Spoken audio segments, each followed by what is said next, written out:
She picked up the wine glass and poured it deliberately onto the table in front of every person who had laughed at her, not out of rage, out of absolute ice-cold control. The room went silent, and that was the moment they realized they had spent 20 years underestimating the wrong woman. But what happened before that moment, and the man in a Navy uniform who made it possible, is a story that will stay with you long after this video ends. Drop your city in the comments right now. I want to see how far this story travels, and if it moves you, subscribe. You won't want to miss what comes next. The invitation had arrived 6 weeks earlier, slipped inside a plain white envelope with the Whitmore Alumni Association return address printed in that particular shade of gold that announced without saying a word that this was not a casual gathering. It was an event, a performance, a measuring contest disguised as a reunion. Nora Calloway had held the envelope for a long time before she opened it. She'd stood at her kitchen counter in the small apartment she rented above a dry cleaner's shop in Arlington, Virginia, listening to the low rumble of the machines below through the floorboards, and she had weighed the invitation like it was something that could hurt her. Because she knew it could. She hadn't seen most of these people in 20 years. 20 years was a long time. Long enough that she had quietly convinced herself the past didn't matter anymore. Long enough that she had built something, not something visible, not something anyone would photograph or post or celebrate, but something real. Translations. Dozens of them. Novels from Polish and Czech and Romanian and Hungarian that had found their way into English-language editions through her hands, through her mind, through hundreds of hours of solitary invisible work. Books that sat on shelves in university libraries and independent bookstores with her name buried on the copyright page in a font so small it might as well not exist. She was good at that, existing in small print. She opened the invitation anyway, and she went. The Grand Meridian Hotel stood at the edge of downtown like it had always been there, and always would be. All marble columns and brass fixtures, and a lobby that smelled faintly of fresh flowers and old money. Nora arrived at 7:14 minutes later than the 7 o'clock start time listed on the card, which was itself a small act of self-preservation. She did not want to be standing alone at the door when the first people arrived. She did not want to be seen waiting. What she had not anticipated was the coat check girl handing back her ticket with a polite smile that somehow communicated in the way that only certain social spaces can manage that Nora did not quite fit the picture. She was wearing a simple white silk dress. It had cost her more than she usually spent on clothes, but it was clean and elegant, and she had thought, she had genuinely believed standing in her bathroom mirror that afternoon, that it was enough. That she was enough. The first person she recognized was standing 12 feet away with a champagne flute and an expression like she had just smelled something unfortunate. Sienna Harlow. Sienna Rhodes in high school now. Sienna Harlow, which was a name that appeared regularly in the philanthropy sections of Washington lifestyle magazines. Sienna, who had been the kind of beautiful that required constant maintenance, the kind that took effort and money, and an entire supporting cast of people who helped preserve the illusion. She was still beautiful. That hadn't changed. What had changed was the hardness underneath it, the way her eyes moved through a room, the way a scanner moves through a document, not looking at things, cataloging them. Her gaze landed on Nora. It paused. Then it moved on. That was the whole of it. That single beat of dismissal, the moment of recognition, followed immediately by reclassification. Nora watched it happen, and felt it in the center of her chest, the same way she had felt it at 17, at 18, at every school event where she had stood slightly outside the circle and watched Sienna Rhodes organize the world into people who mattered, and people who were furniture. Nora picked up a glass of water from a passing tray. Not champagne, not because she didn't drink, but because her hands needed something to hold, and she walked into the main ballroom. The seating chart was posted on an easel near the entrance, names arranged at round tables of 10. Nora found her name quickly, the way you find your name when you already expect the worst of it. Table 14. She counted the tables as she moved through the room. 1 through 6 were clustered near the front, near the raised platform where the podium stood and the lighting was warmest. 7 through 10 formed a comfortable middle ring. 11 through 13 were pushed slightly further back near the edges of the room where the acoustics went soft. Table 14 was in the far corner next to the kitchen doors. She could hear the kitchen from her seat, the muffled clattering of plates, the occasional burst of staff voices, the mechanical hiss of something industrial. She sat down and placed her water glass on the white linen and told herself it didn't matter. She told herself she was an adult woman of 42 years who had survived harder things than a bad table placement. She told herself a lot of things in that first 5 minutes. None of them entirely worked. The other seats at table 14 filled slowly. A man named Ron Briggs, she vaguely remembered from AP Chemistry, now working in insurance, who shook her hand with a grip that said he was trying harder than he needed to. A woman named Patricia Yunt, class of 2002, who had brought her own business cards and distributed them the way some people distribute anxiety constantly, compulsively with no real target. 2 couples she didn't know at all. Recent Whitmore alumni younger, who were clearly wondering how they had ended up at this particular table and were too polite to say so. And then the chair on her left remained empty.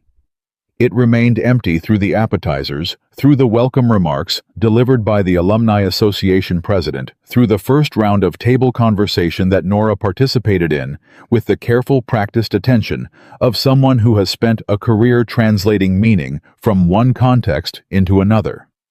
She was good at listening. She was good at watching.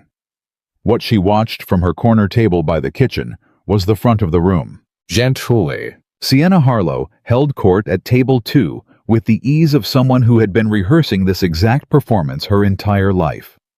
She laughed at the right moments and leaned in at the right moments and touched her husband's arm with a proprietary warmth that was visible from across the room.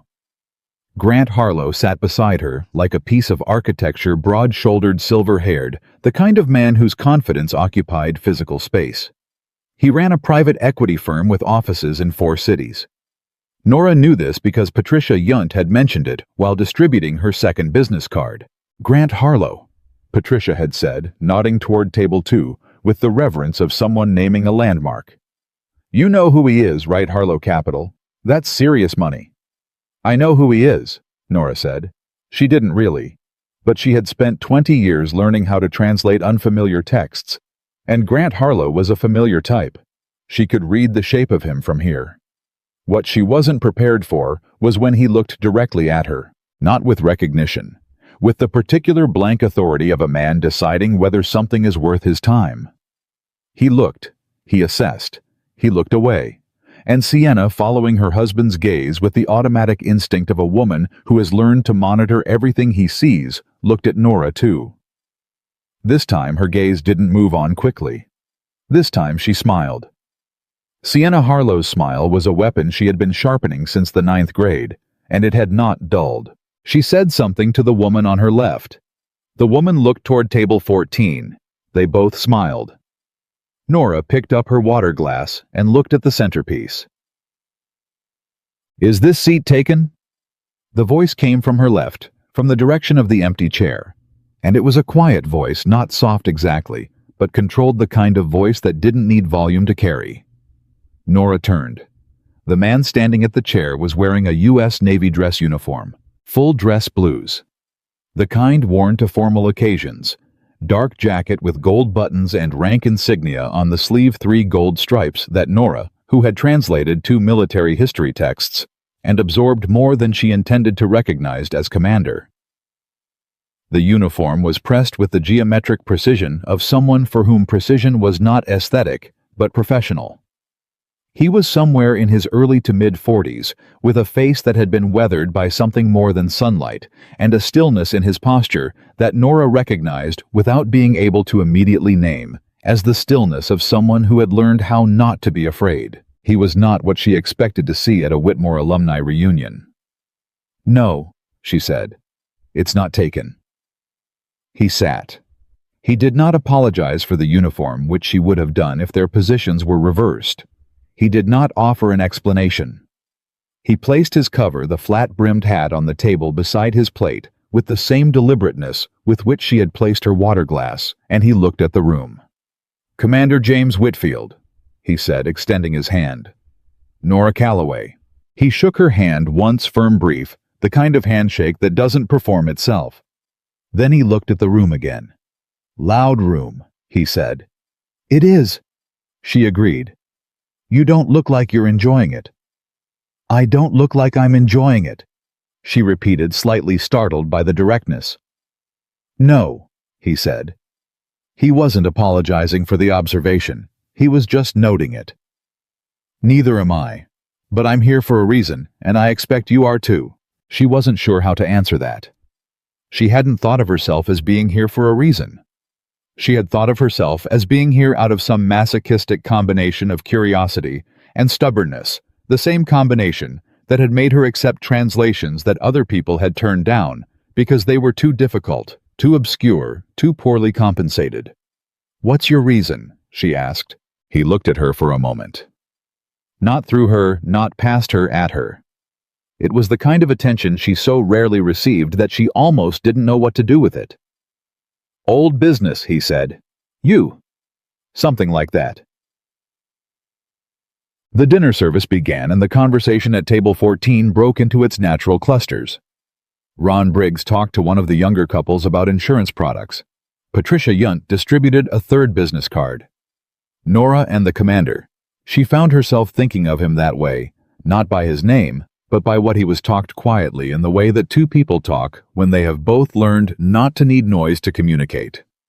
He asked about her work. She braced herself for the expression she usually received when she explained what she did, the polite incomprehension, the pivot to a question about what she really did, as if translation were a hobby someone pursued while waiting for their actual life to start.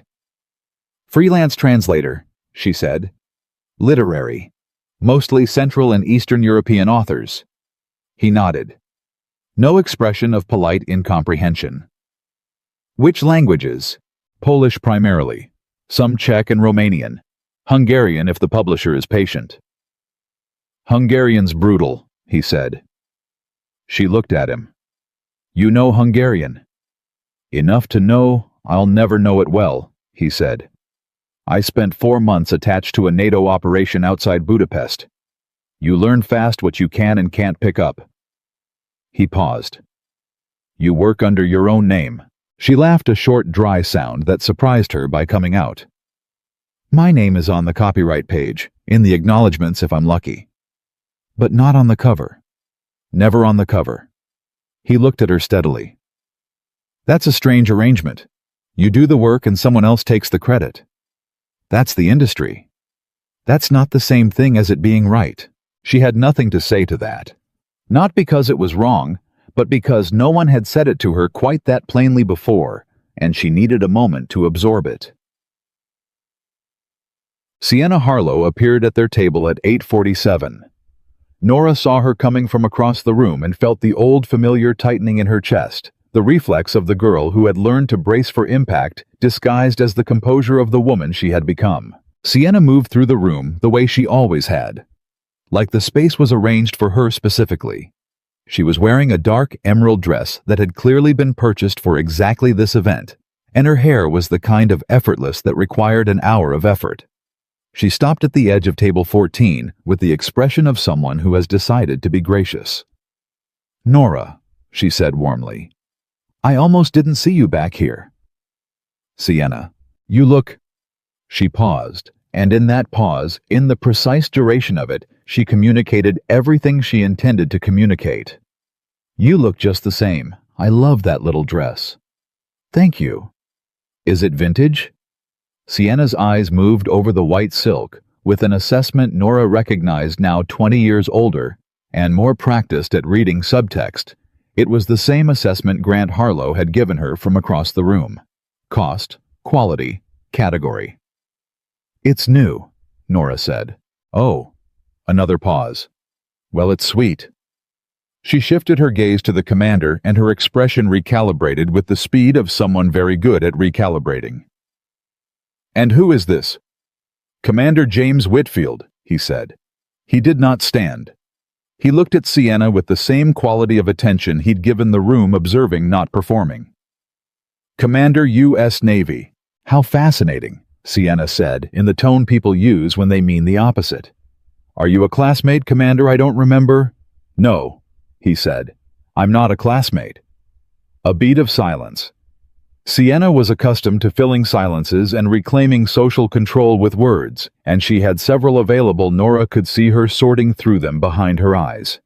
But something in the commander's directness had disrupted her usual rhythm. Well, she said, finally pivoting back to Nora, with the warm smile reinstated. You must come say hello to everyone properly. Grant has been asking about what people ended up doing and... She smiled. You know how it is. Everyone's so curious. I know how it is, Nora said. So you'll come over? Nora looked at her, at the smile, at the 20 years of carefully maintained superiority compressed into a single social invitation designed to remind her of her place. Maybe later, she said. Sienna's smile adjusted by 2 degrees, not enough to break it, just enough to register the smallest possible amount of displeasure. Of course, she said. Enjoy your dinner. And she was gone back through the tables, back toward the light. Chud, old friend, James Whitfield said. Old classmate, Nora said. There's a difference. I know the difference. He reached for his water glass. She came over here to look at you.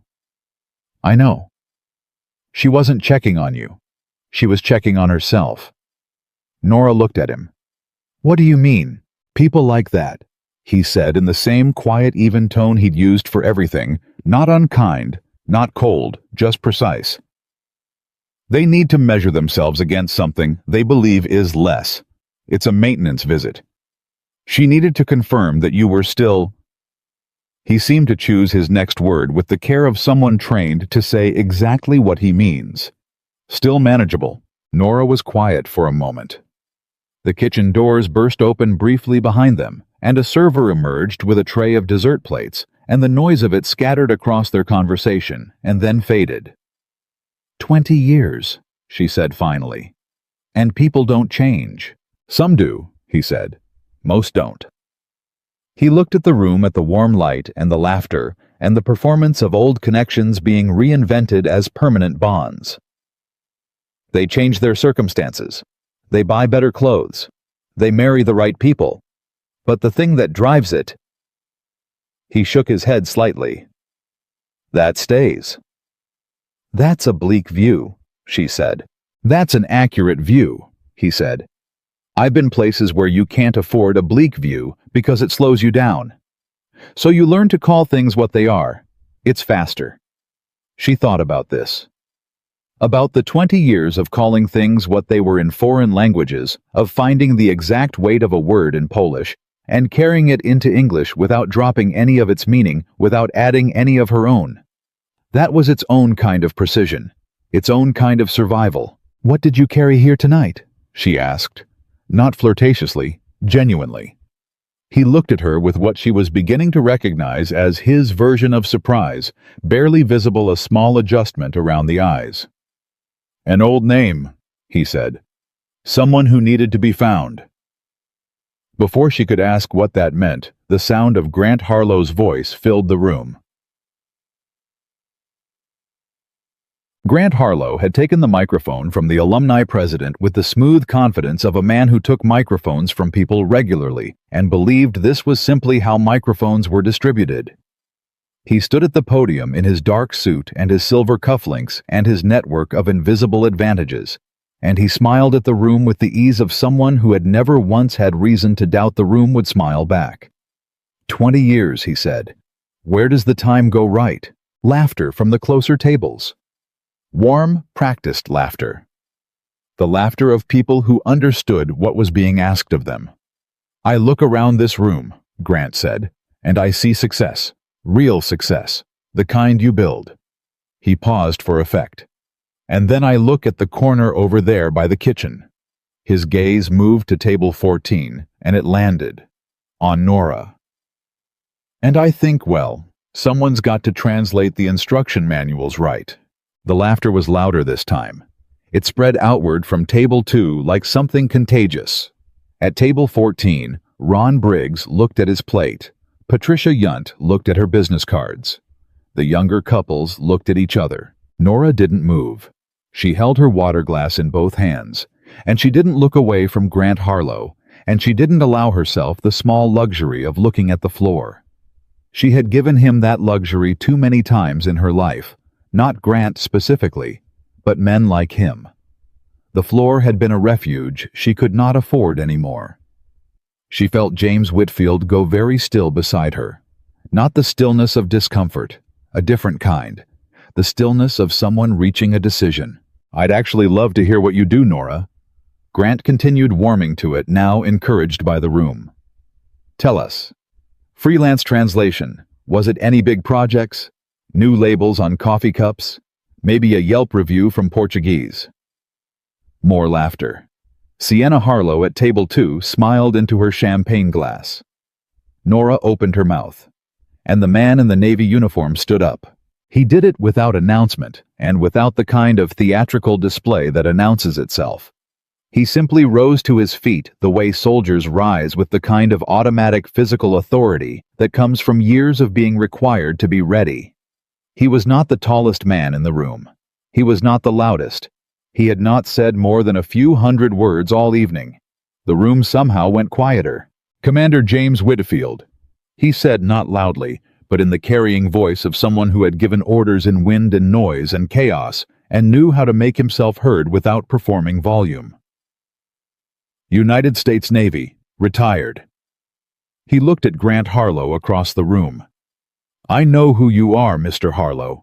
I know your company. I know your partners. I know your current holdings in 4 offshore accounts that aren't listed on your firm's registered documentation." He reached into the inner pocket of his dress jacket.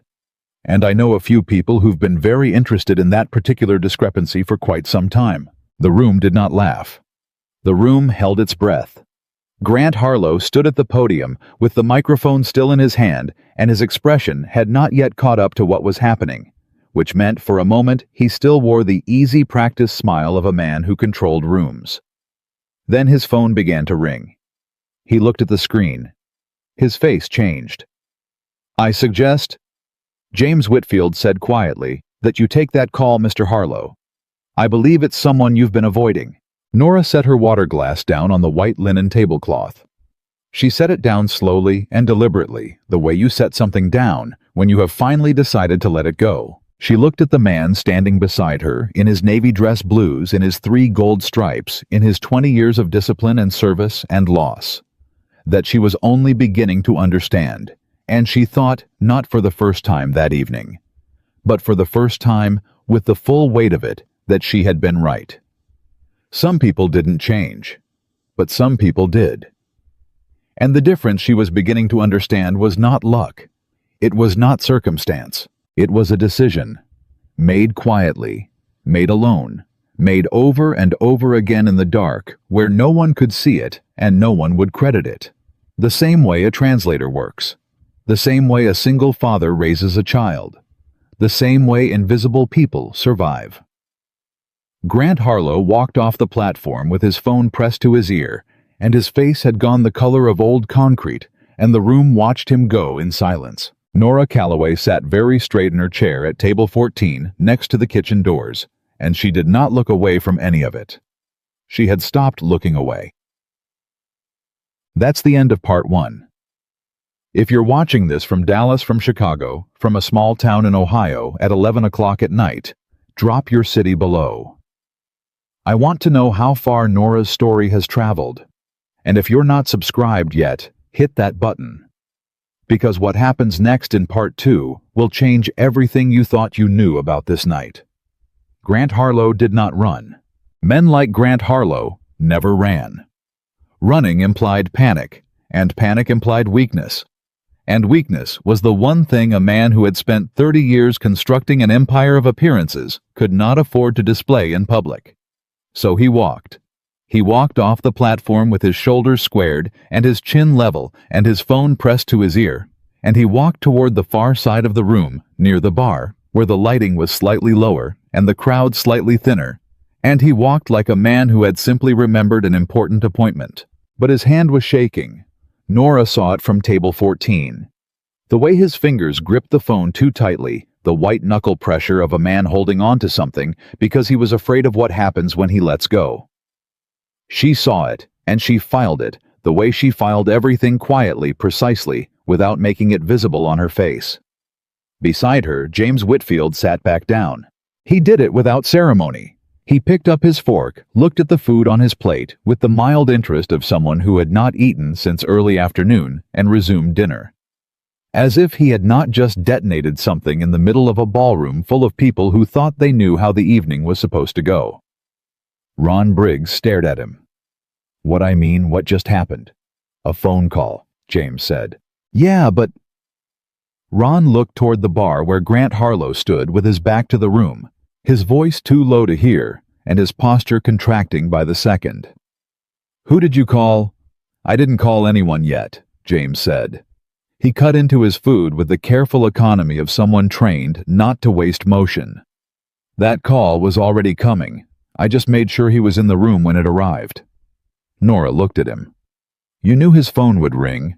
I knew who would be calling him tonight, James said. I didn't know the exact minute, but I knew it would be before 10 o'clock. How? He looked at her with that quiet, direct attention that she was beginning to understand was simply how he operated. No deflection, no performance, just the plain face of a man who said what was true. Because I made a call of my own this afternoon, to someone who had been waiting for the right moment to make theirs. He paused. Sometimes, all it takes is someone telling the right person the moment is now. The table was very quiet. Even Patricia Yunt had stopped sorting her business cards. Who are you? Ron Briggs said in the voice of a man who has just realized he's been sitting next to something he doesn't have a category for. James Whitfield looked at him calmly. I told you who I am. You said you were Navy. I am Navy. Retired. Retired from active service, James said. Not retired from everything. He said nothing more on the subject. He ate his dinner. And the table, by some collective social instinct, understood that no further answer was coming, and adjusted accordingly. Nora watched him eat, and thought about the kind of man who could do what he had just done. Stand up in a room full of strangers, speak 11 sentences in a carrying voice, and dismantle in 60 seconds what another man had spent a lifetime building, and then sit back down and pick up his fork, as though nothing more dramatic than passing the salt had occurred. She had translated a novel once. A Czech author, a man who had spent years as a political prisoner and then emerged and written a book not about his imprisonment, but about the morning after his release. The First Ordinary Breakfast, the unremarkable act of making coffee. The reviewer had called the book cold, distant, unemotional. Nora had always thought the reviewer had missed the point entirely. The discipline of ordinary things after extraordinary ones was not coldness. It was the most radical act available to a person who had survived something. She thought about that now, watching James Whitfield eat his dinner. You have a child, she said. It wasn't a question. She had registered it earlier, not from anything he'd said, but from something smaller. The way he had automatically straightened the unused fork beside his plate when he sat down, the unconscious tidiness of a man who has learned to operate in a small space that a child also occupies. The photo she had glimpsed at the edge of his phone screen when he reached for it briefly too quick to see clearly, but the small blurred shape of someone much shorter than him. He looked at her. That same small adjustment around the eyes that was his version of being surprised. A daughter, he said, 7 years old. She's with someone tonight. My neighbor, Mrs. Pacheco. She watches Lily on evenings I have obligations. He said the word obligations with the particular weight of a man for whom an obligation is not an inconvenience, but a commitment, and a commitment is not a word he uses lightly. She's used to it by now. Lily likes Mrs. Pacheco's cooking better than mine anyway. What's Lily like? Nora asked. He considered the question with the seriousness he gave everything. Relentless, he said finally. She wants to know the reason for everything, why the sky is blue, why people shake hands, why the flag is folded into a triangle. She doesn't accept that's just how it is. She needs the full explanation every time. A small, involuntary softening happened at the corner of his mouth. Not quite a smile, but the shape one leaves behind. It's exhausting. It's also the best thing about her. Nora thought about her own childhood questions and who had answered them and how. Her mother, gone, he said, not harshly, not with the particular tightness that comes from an old wound still raw, just cleanly the way you state a fact that has been processed into something you can carry without it weighing more than it has to. 3 years ago, illness. It was fast. He paused. Fast is not necessarily a mercy. No, Nora said. It isn't. They looked at each other across that small, shared understanding. The kind that doesn't require explanation, because explanation would only dilute it. And for a moment, the noise of the room around them fell away completely. The laughter from table 2, and the clink of glasses, and the low, ambient performance of successful people performing success all receded. And there was only the quiet corner of table 14 and 2 people who understood each in their own way what it meant to carry something alone. Then Grant Harlow came back from the bar. His phone was in his pocket now, and his face had been reconstructed. Not perfectly. There were seams showing the slightly too controlled set of his jaw, the brightness of his eyes that came from adrenaline rather than confidence, but sufficiently. He had rebuilt the architecture of composure, and he wore it back into the room and took his seat beside Sienna and said something low to her that made her look sharply toward table 14. Sienna looked at Nora, looked at James, looked back at Grant.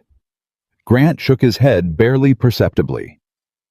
Sienna's expression did something complicated that she immediately smoothed away. He's scared, James said quietly, not looking at the Harlows. I can see that, Nora said. Scared people do one of 2 things, he said. They retreat or they escalate. With a man like that, he picked up his water glass. Escalation is more likely. His ego won't permit retreat, not publicly, not in front of this room. So what does that mean for tonight? It means, James said, that this is not over. He was right. It took 18 minutes. Nora knew because she counted them the way she had learned to count things when she was nervous. Words per page, characters per line, the number of times a difficult client emailed before she responded. 18 minutes during which the room slowly resumed its previous rhythms, during which the Alumni Association president made a gentle joke from the podium about phones and important business, and everyone laughed and recalibrated, during which table 14 returned to its own careful conversations, and during which Sienna Harlow made her way through the room one more time. This time she didn't come alone. Grant was with her. He was wearing the smile again, the easy one, the one that had been installed so deeply over so many years that it operated even now almost independent of his actual emotional state. He moved with Sienna through the tables toward the corner of the room with the ease of a man who has decided that the best defense is a performance of offense, that if he comes to the problem, it cannot come to him. He stopped at table 14 and looked at James Whitfield. Commander, he said, acknowledging the rank as you acknowledge a chess piece you're about to take. Hell of an entrance earlier. I didn't intend an entrance, James said. I said what needed to be said. Right.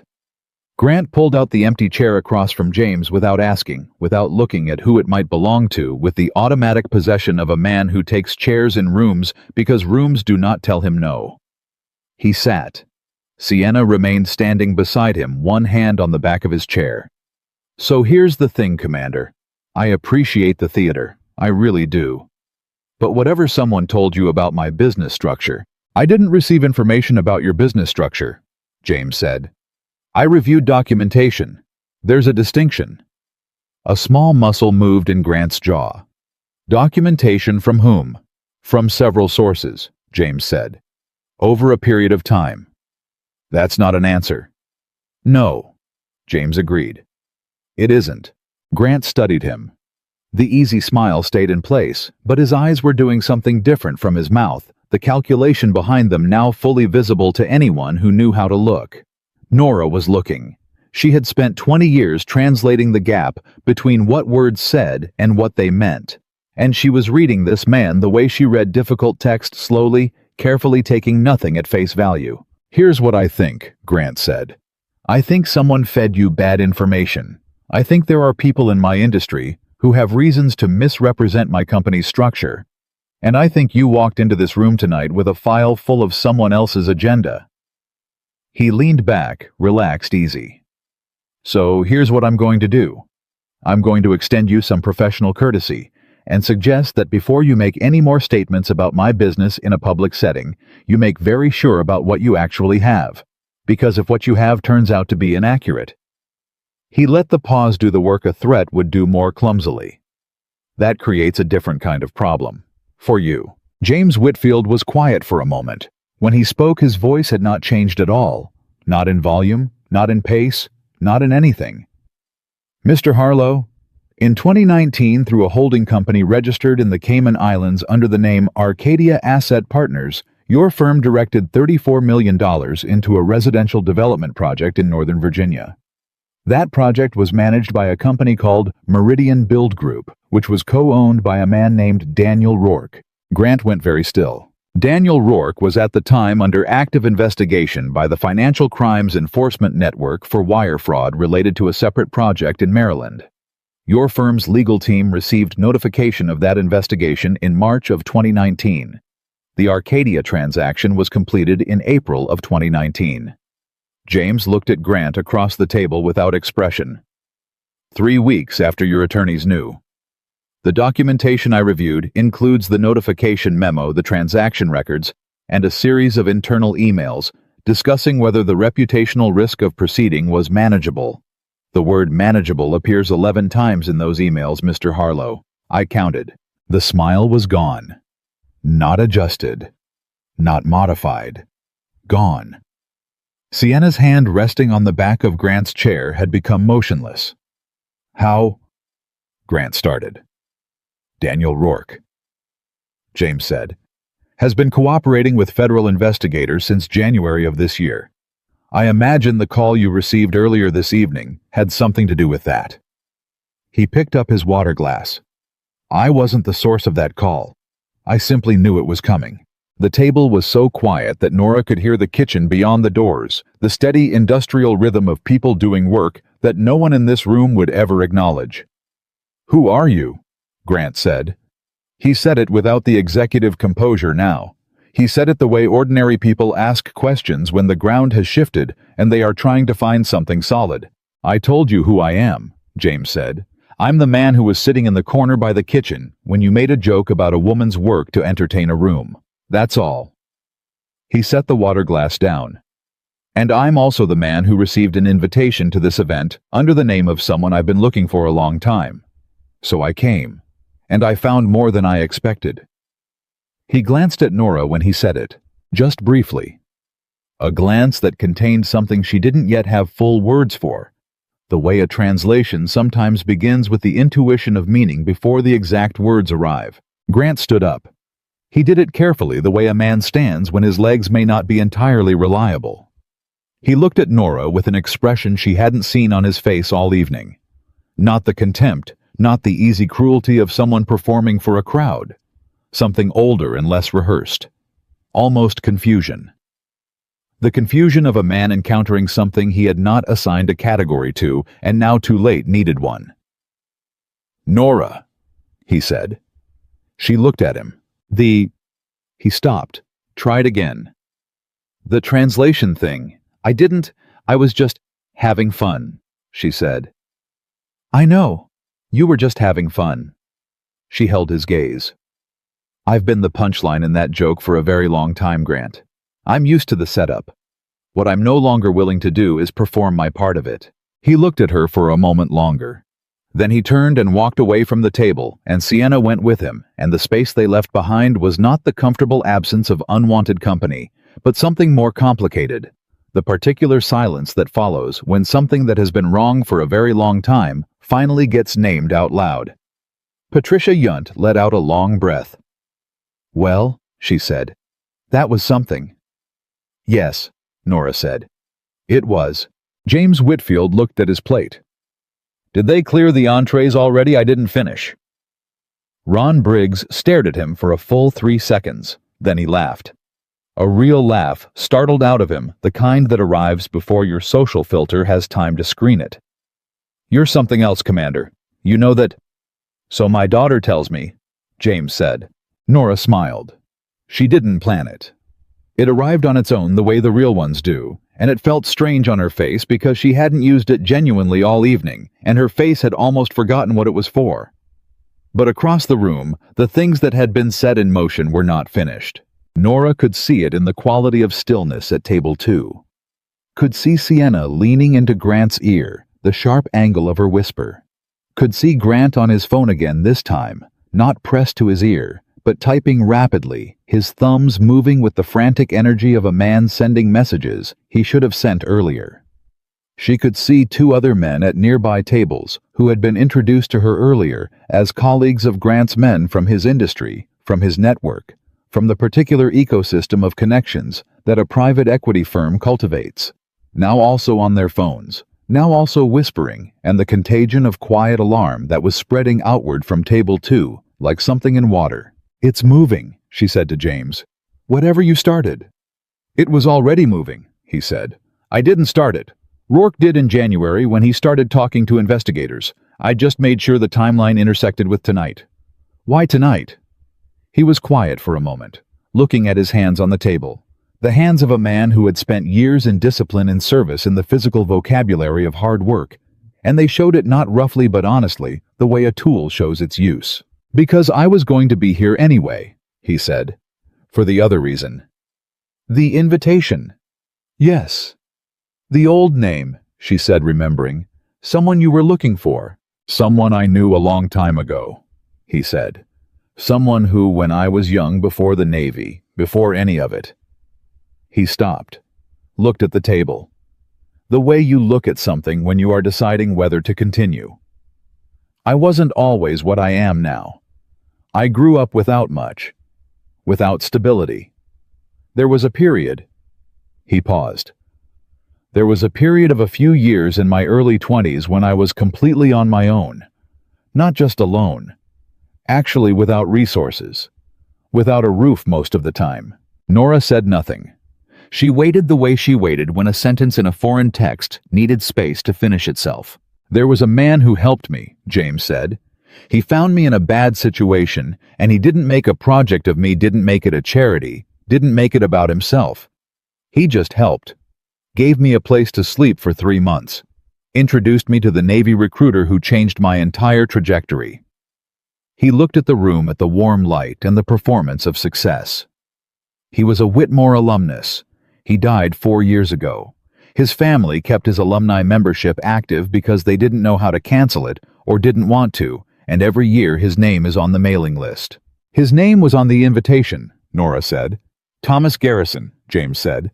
"His name was Thomas Garrison, and when the envelope arrived at his daughter's house with the reunion invitation, she called me because she knew what he had meant to me, and she thought—" He stopped.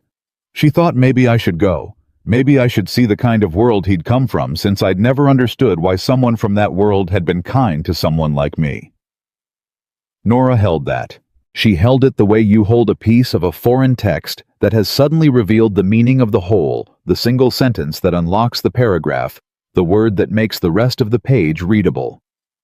"And now you're here," she said. "And now I'm here," he said. "And none of the things I expected are what I found." He looked at her when he said that. Directly, in the way he did everything, without evasion, without the social softening that would make it easier but less true. And Nora, who had spent 20 years learning to read exactly what words meant, read what those words meant.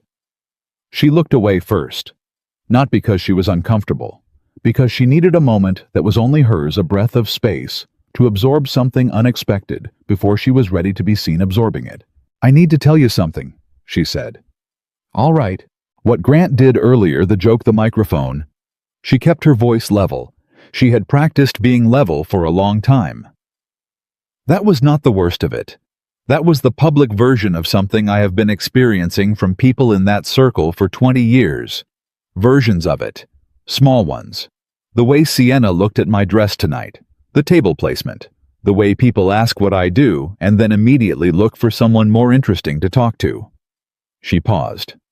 I have been invisible for so long that I started to believe invisibility was just my natural state, that some people are seen and some people aren't, and the division is fixed. It isn't, James said. I know that, she said. Intellectually, I know that.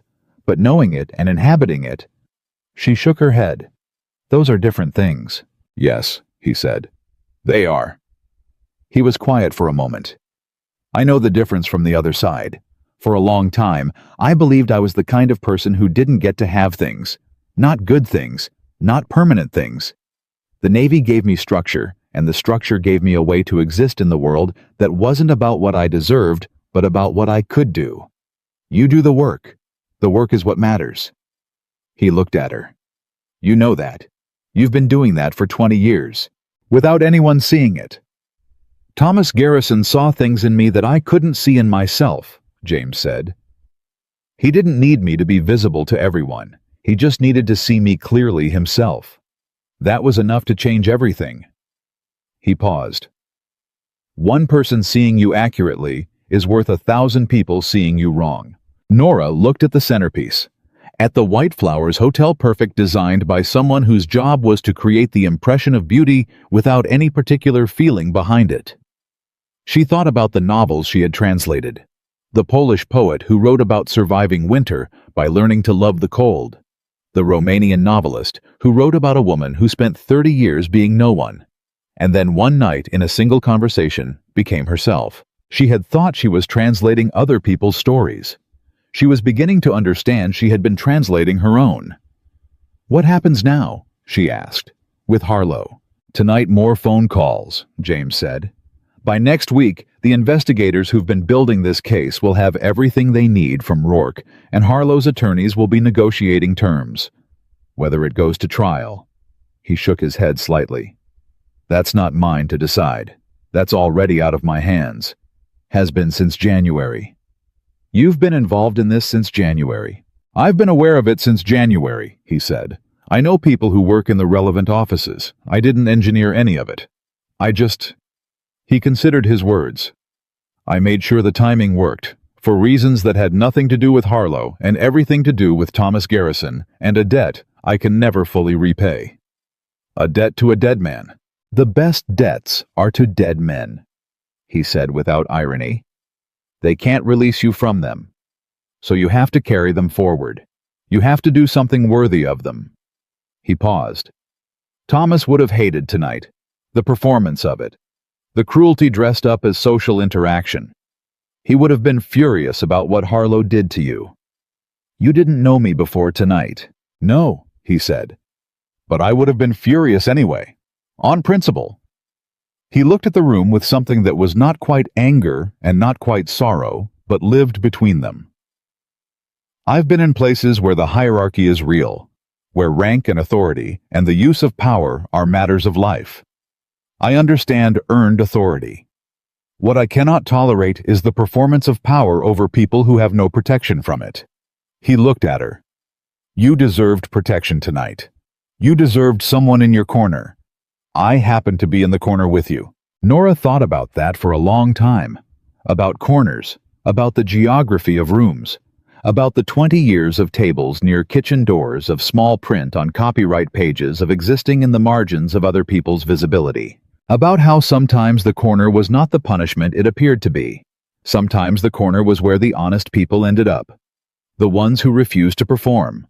The ones who did the work without the audience. The ones who translated meaning without requiring credit. Sometimes the corner was exactly where you needed to be to see the whole room clearly.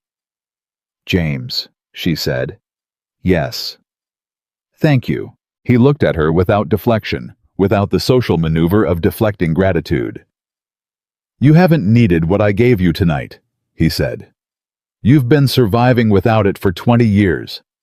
What happened tonight was just the rest of the room catching up to what you already were. From across the room, raised voices began, not loud yet, but insistent.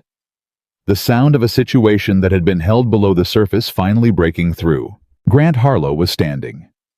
His phone was in his hand, and two men Nora didn't know were standing with him, and the conversation they were having had broken out of the polite register entirely.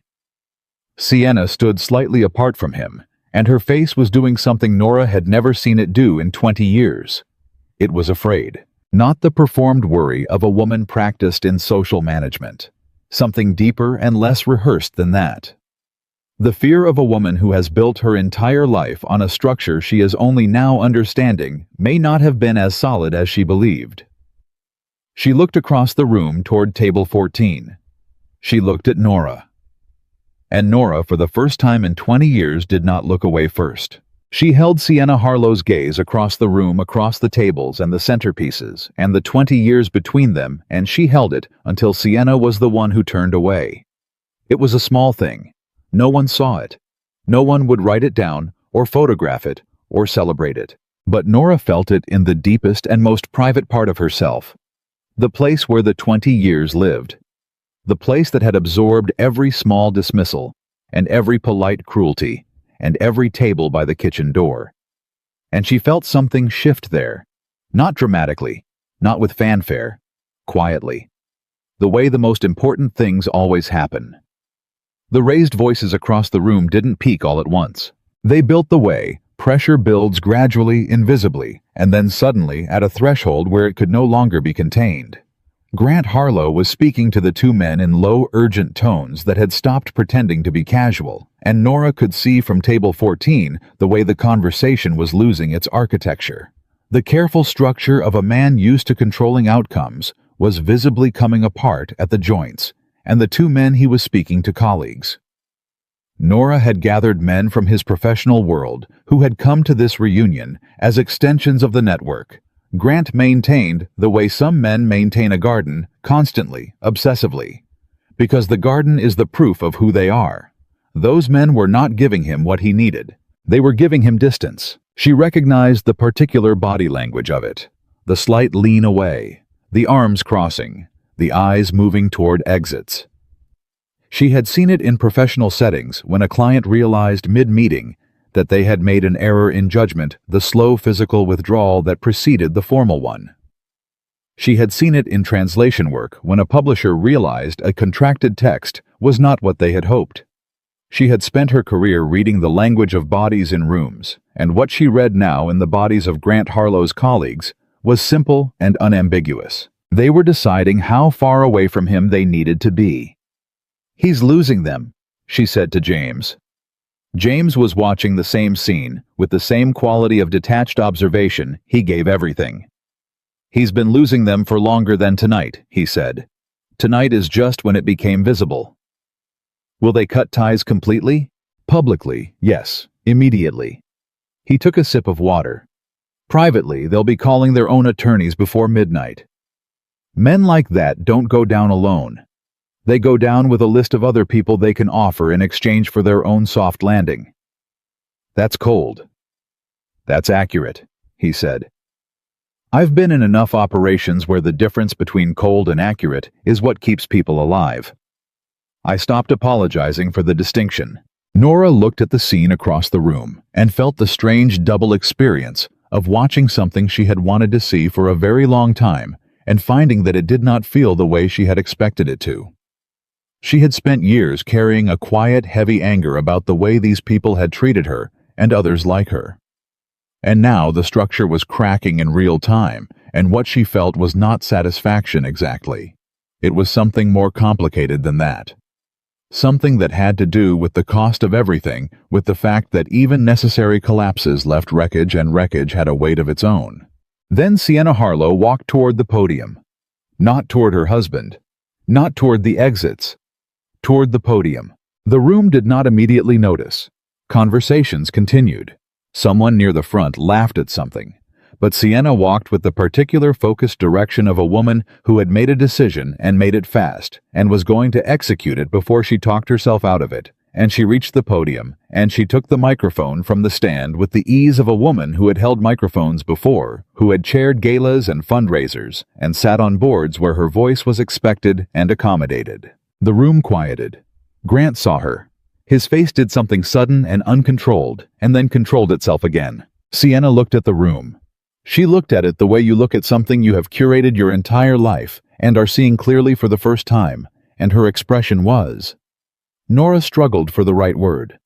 The way she struggled sometimes with a phrase in Romanian that didn't have a clean English equivalent. Her expression was the face of a woman standing at the exact edge of her own reinvention and not yet knowing which way she would fall. "I want to say something," Sienna said. Her voice was steady. "I want to say something that's not on the agenda." The alumni president, a small nervous man named Fletcher, who had been managing the evening with the anxious energy of someone running a controlled burn, looked at the stage with the expression of a man watching the controlled burn become something else. Sienna didn't look at him. She looked at the room. "Earlier tonight," she said, "my husband said something from this stage that was cruel.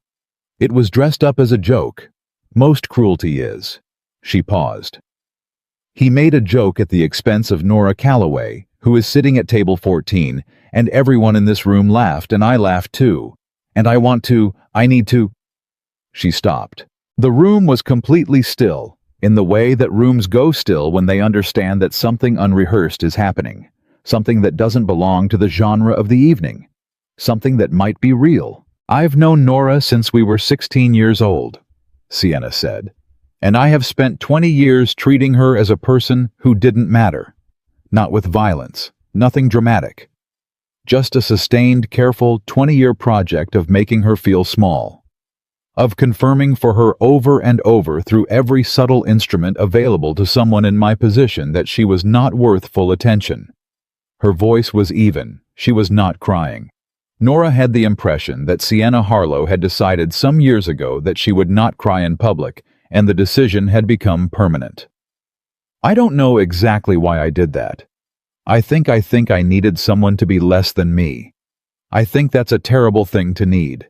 And I think I've needed it for so long that I stopped seeing it as a need and started seeing it as a fact, like it was just true, like Nora was just less.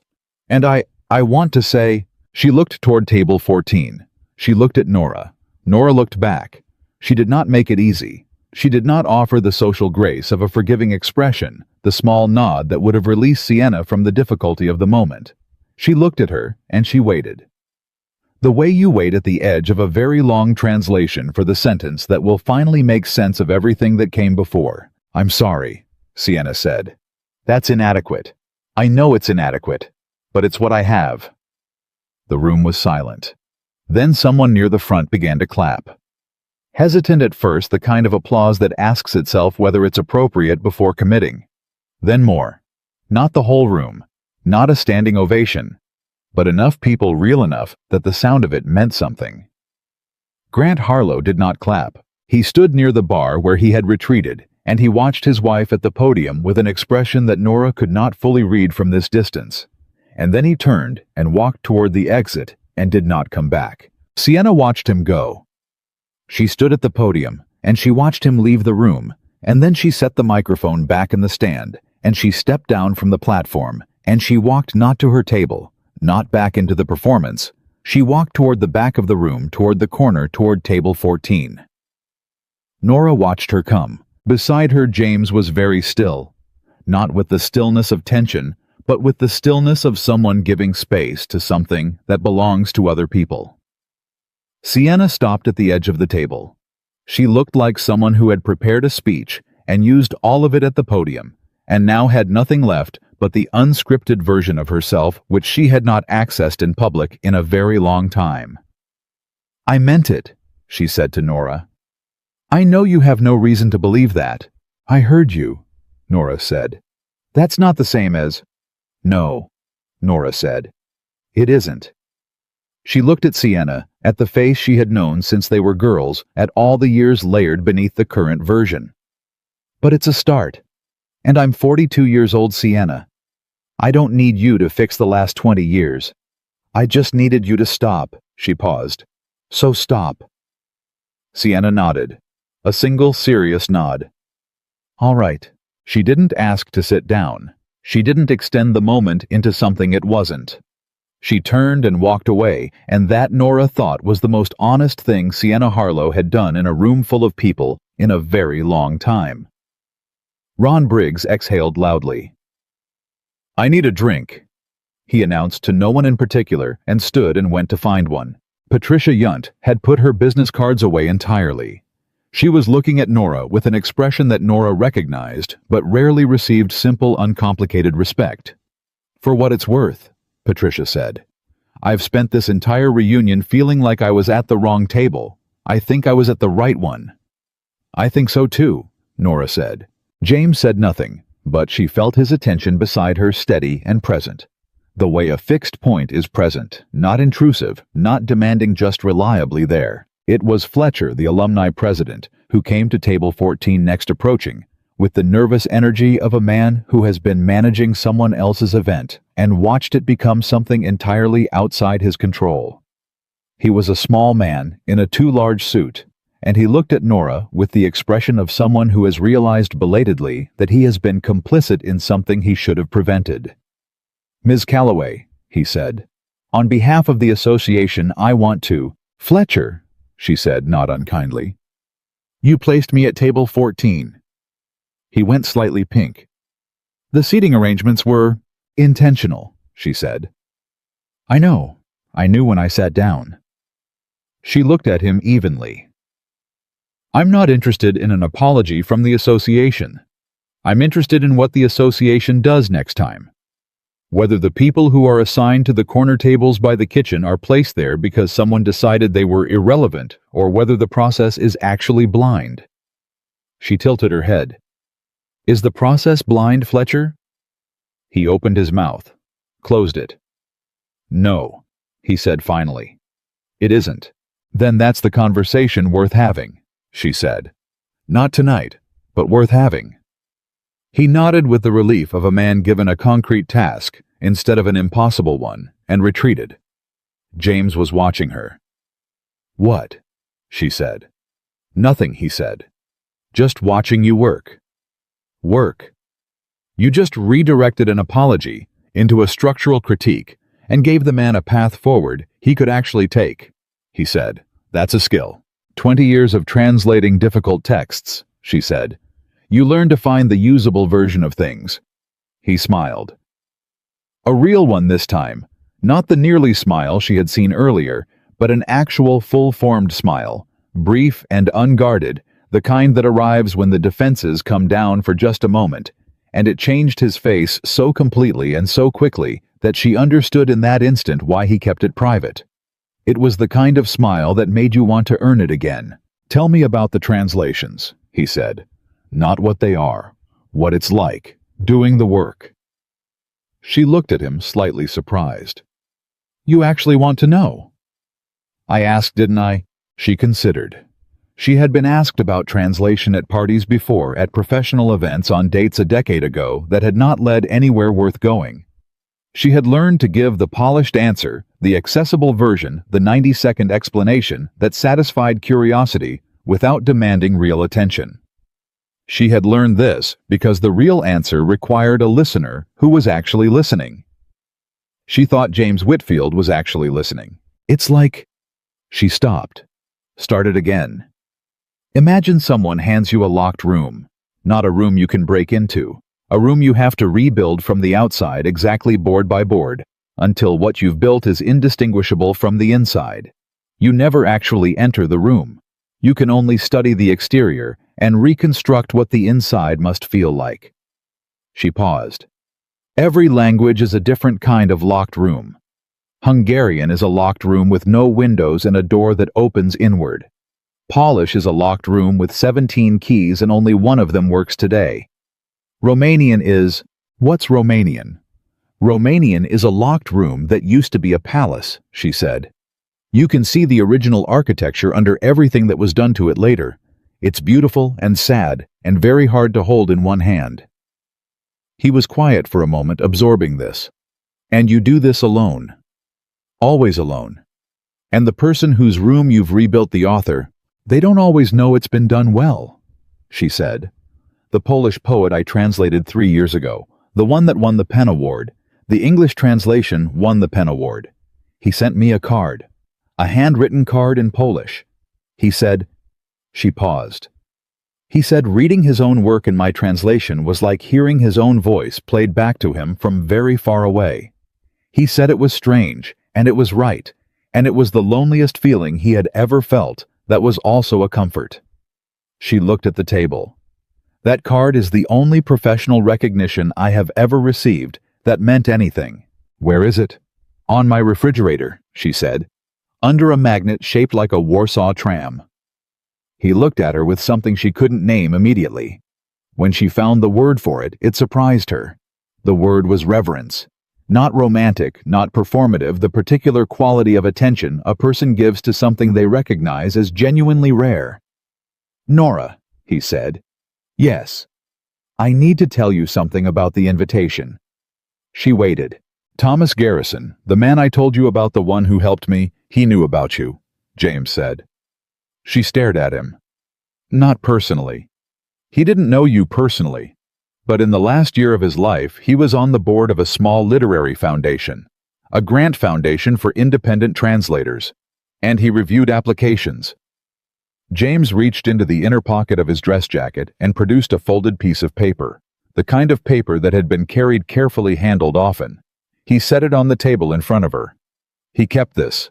His daughter found it when she was going through his files after he died, and she gave it to me because she thought I should know the kind of man her father was, what he spent his time on. Nora looked at the paper without touching it. What is it? She said, though some part of her already knew. A letter of recommendation, James said, that he wrote, for a grant application, for a translator whose work he described. He paused and looked at the paper. He described her work as, quote, among the most precise and empathetic translation work being produced in the English language today, by a practitioner who has been consistently overlooked by every major recognition body and deserves immediate and substantial redress. Nora's hands were in her lap. She pressed them flat against her thighs. The application wasn't funded that year, James said. Budget cuts. The foundation folded 2 years later. Thomas died without knowing whether any of his recommendations had made a difference. He looked at her. The name on the application was Nora Calloway. The room continued around them, the clink of glasses, the sound of voices reconstructing a normal evening over the rubble of an abnormal one. The kitchen doors behind them opened and closed. Opened and closed. Nora picked up the letter.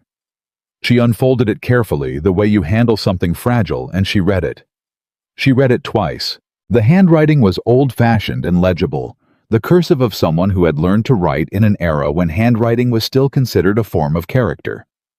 The words were exactly what James had described, and more specific, precise. The words of a man who had actually read her translations, who had followed the footnotes and understood the choices and recognized what it cost to make them. A stranger. A man she had never met. Dead for 4 years. He had seen her. She folded the letter and she held it in both hands, and she did not cry, not because she was not moved, but because she had not cried in a very long time, and the machinery of it seemed to require more than she could spare in a room full of people. She held the letter, and she breathed. Why did you bring this tonight? She said. You could have. This didn't need to happen here. No, he said. It didn't. I wasn't planning to show you until... He stopped. I wasn't certain I would show you at all.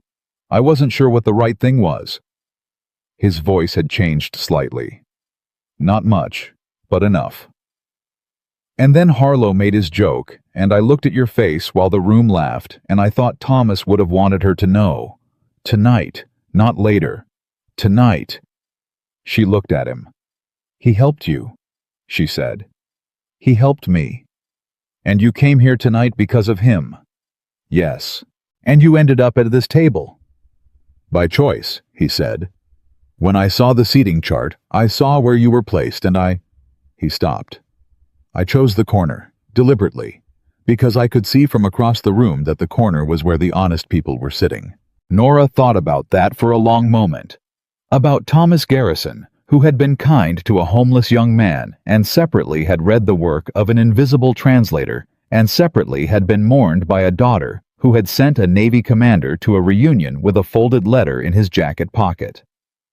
About the way good acts move through time in directions you cannot predict, touching people who will never know they were touched by the same source. About the way invisible work persists. The foundation that folded, she said. The Grant Foundation. What about it?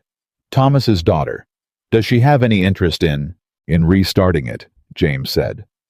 He looked at her with what was unmistakably interest.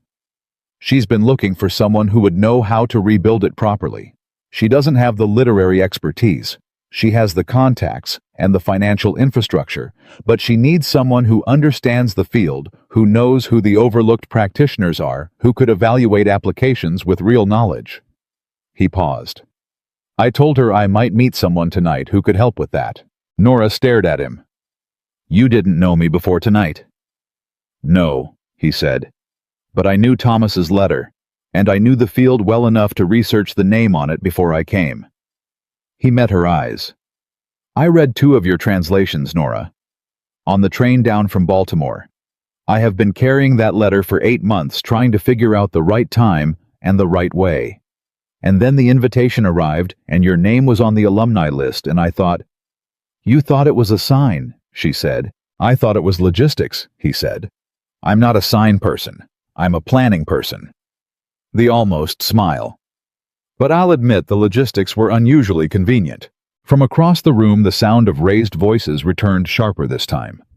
Grant Harlow had come back, not back into the party, but visible through the glass doors of the lobby, standing with 2 men in suits who had not been at the dinner, and who had the particular upright posture of people who were not here socially.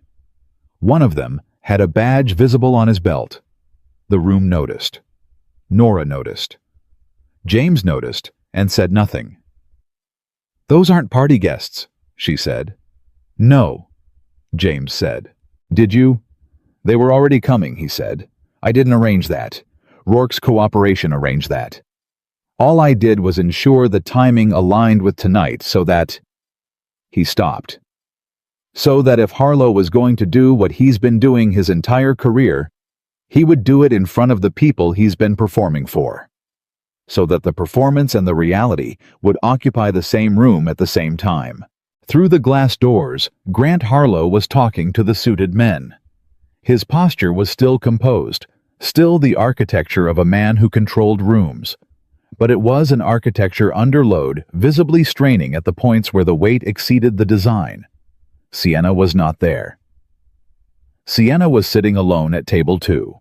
Her champagne untouched, looking at nothing with the focused attention of someone reorganizing everything they know about their own life. Nora looked at her and felt unexpectedly something that was not quite pity and not quite solidarity, but lived in the territory between them.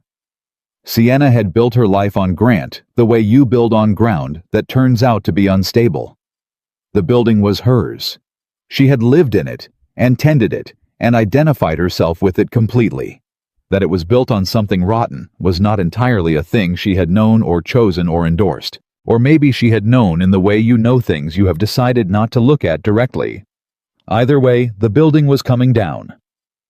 She's going to be all right, Patricia Yunt said quietly, following Nora's gaze. Sienna, I mean. She's tough. Under all of... She gestured vaguely. All of that. She's genuinely tough. I know she is, Nora said. I've known her since we were 16.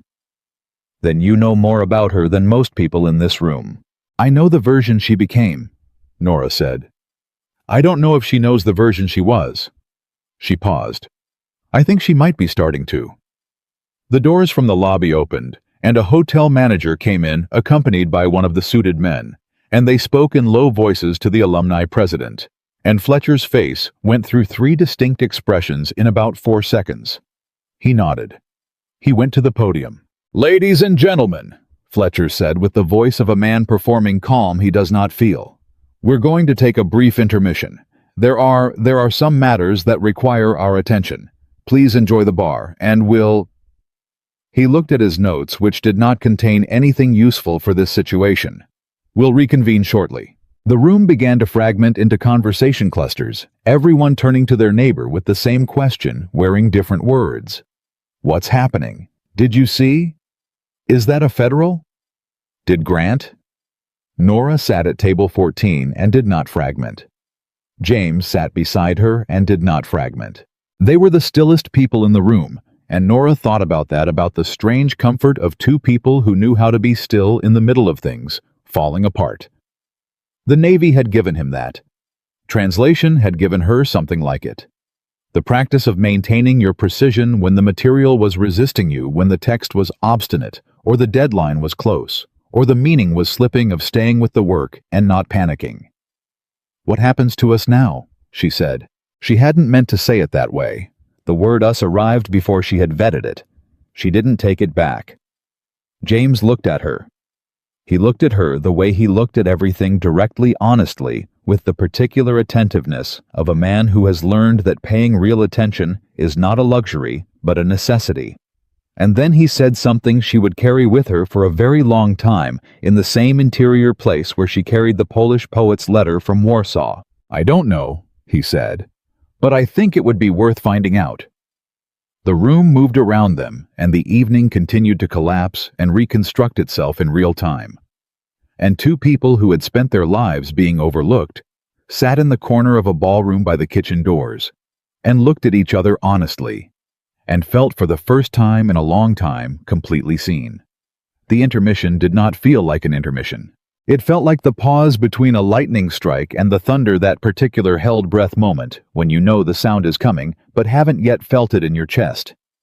The room had broken into its clusters, people standing in tight circles with their drinks and their phones and their carefully modulated expressions of concern, but underneath all of it was something rawer and less managed.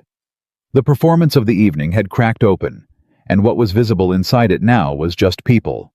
Ordinary people with ordinary fears, wondering how close they had been standing to something they hadn't known was dangerous. Nora watched it from table 14.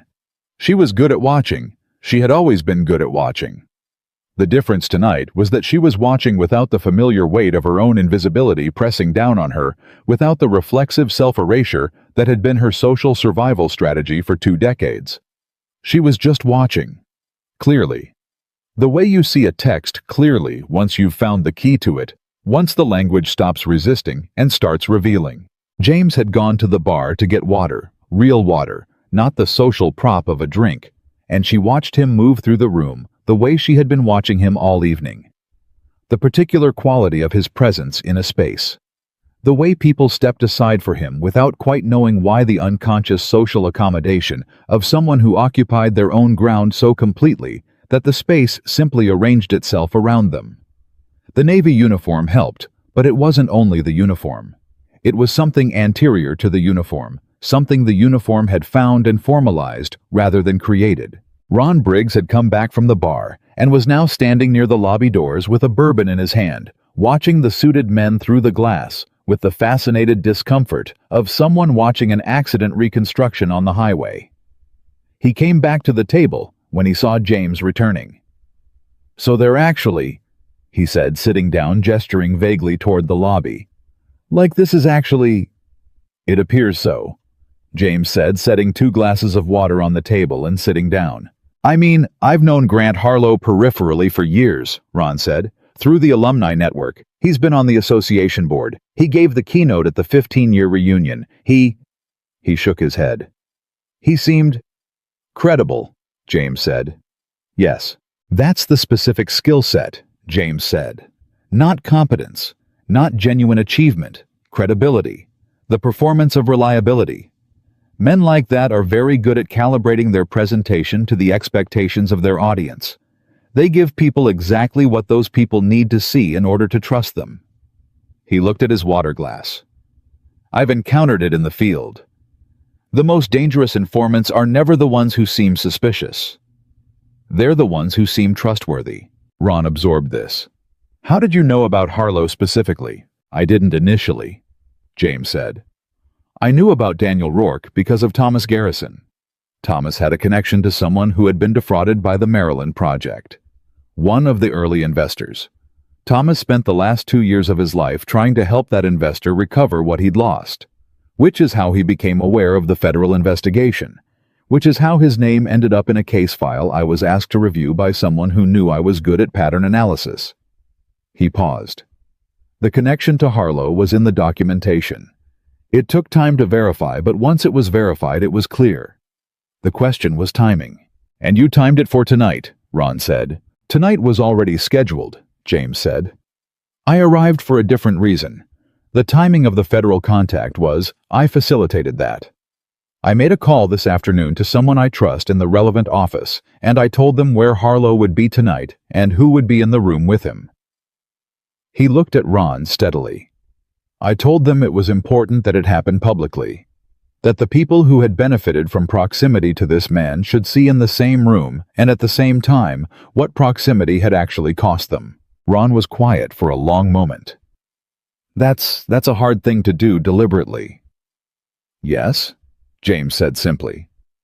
"Why, you could have just reported the information. Let the process work. Why come here? Why make it public?" James said. "Yes." James looked at the room, at the clusters of people, the low, urgent conversations, the evening reconstructing itself around a new reality. Because men like Grant Harlow have operated in rooms like this one their entire careers. Rooms where the social contract protects them, where the shared investment in the appearance of success means no one asks the questions that would disturb it.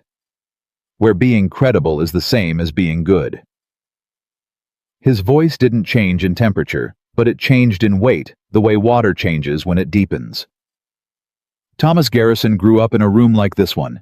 He came from this world. And he left it.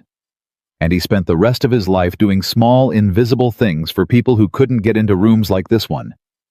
And nobody in this room knew that about him. Nobody celebrated it. It didn't appear in his alumni profile. He picked up his water glass. "I thought the room should see at least once the cost of the story it's been telling itself." Nora had been listening to this quietly, the way she listened to everything, not passively, but with the active, absorbing attention that was the foundation of her work. She was listening, and she was also thinking about Thomas Garrison, whom she had never met, who had read her work in the last year of his life and written 11 sentences about it in careful cursive on paper that had traveled from his files to his daughter's hands, to a Navy commander's jacket pocket, to this table by the kitchen doors. She was thinking about the way good things move through the world, how they travel through people who will never meet each other, connecting lives in patterns that are only visible in retrospect if they are visible at all. "I want to meet his daughter," Nora said. Both men looked at her. "Thomas's daughter," she said. "The one who gave you the letter. The one who wants to restart the foundation." "Margaret," James said. "Margaret Garrison. She lives in Annapolis." "I want to meet her," Nora said. "Not about the foundation, not initially. Just, I want to meet her. I want to tell her that her father's 11 sentences about my work are the most important professional recognition I have ever received, and that they're on my refrigerator under a magnet, and that they kept me going through a translation last winter that I was ready to abandon." She paused. She should know that her father's attention mattered, even after he was gone. Especially after he was gone. James looked at her with the expression she had begun to recognize, that small, almost invisible adjustment around the eyes that meant he was moved and would not perform being moved. "I'll give you her number," he said. "Thank you." "She'll want to meet you," he said. "She's been hoping she asked me to find you. Not just to show you the letter, to find you. She wanted to know what happened to the translator her father believed in." Nora looked at the table, at the white linen slightly disturbed now by the evening's events, a water ring near her glass, a small fold where the tablecloth had been nudged. "And what did you tell her when you found me?" "I told her I'd report back," he said. "I haven't had a chance yet." "What will you tell her?" He was quiet for a moment, and she felt his pause, the way you feel the pause before a sentence in a foreign language that you've been struggling to understand suddenly becomes clear as a kind of held breath, a moment of almost, "I'll tell her," he said, "that her father was right about everything." The kitchen doors opened behind them, and a server emerged with a tray of coffee and dessert, the evening's scheduled programming continuing stubbornly alongside its own unraveling. The server set cups on the table with practiced efficiency and retreated, and the small, ordinary gesture of it, coffee at 9:30 in the evening in a hotel ballroom, was so normal against the background of everything else that Nora almost laughed. She picked up her cup. James picked up his. They drank coffee in the corner by the kitchen, and the room continued to deal with itself around them. It was Patricia Yunt who first noticed Sienna moving. "She's going to him," Patricia said quietly, nodding toward the lobby. Nora turned. Sienna Harlow had stood from table 2 and was walking toward the lobby doors with the focused direction she had used earlier going to the podium. But this was different. This was not the direction of a decision made fast before courage ran out. This was slower, more deliberate. The walk of a woman who has thought something through completely and is now simply following it to its conclusion. She pushed through the lobby doors. Through the glass they could see her approach Grant, who was still with the suited men. The conversation now clearly formal, the body language of all parties unmistakably official. They watched Sienna walk up to Grant's side and say something to him. They watched Grant turn to her with an expression that was difficult to read through glass and distance, but that contained something Nora had not expected to see on that particular face: shame. Grant Harlow looked at his wife with shame, and Sienna, who had come. Nora thought who had come to stand beside him, to present the united front that women in her position learned early and practiced constantly. Sienna looked at him for a long moment, and then she shook her head, and she turned around and came back inside. She walked back through the ballroom without stopping, without looking at anyone, and she went through a side door near the far wall, and she was gone. Nobody said anything about it. The room processed it in silence, the way rooms process things that they don't have a social script for. And then the conversations resumed at a slightly different pitch, slightly lower, slightly more honest, and the evening continued. "Good for her," Patricia said with a decisiveness that surprised everyone at the table, including herself. She picked up her coffee. "That's a hard thing to do. In public. In front of all of this." She looked at Nora. "You know what I kept thinking watching everything tonight?" "What?" "That we all came here to perform 20 years of success," Patricia said. "And instead we got 20 years of truth. And the truth is better. It's uncomfortable, and it's messy, and half the people in this room are going to spend the drive home completely rethinking their lives. But it's better." She set her cup down. "I'm going to stop handing out business cards." "That might be a good idea," Ron said.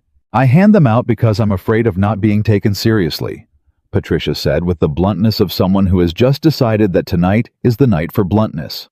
"I do it because I think if I give you the card, you'll see the title, and if you see the title, you'll think I matter. And I've been doing that for 20 years, and it doesn't work, and I'm going to stop." She looked at Nora. "How did you stop being afraid of not being taken seriously?" Nora considered this. It was a real question, and it deserved a real answer, not the polished version. "I didn't stop being afraid," she said. "I just got tired of letting the fear make my decisions. There's a difference." She looked at her coffee. "I was afraid tonight. Walking into this room, sitting down at this table. Every minute that Sienna came to measure herself against me, I was afraid the whole time." She paused. "But I stayed. And I didn't perform anything that wasn't true. And somewhere in the middle of staying and not performing, the fear became background noise instead of the main event." Patricia nodded slowly. "That's..." She stopped. "That's actually useful. I expected something more inspiring."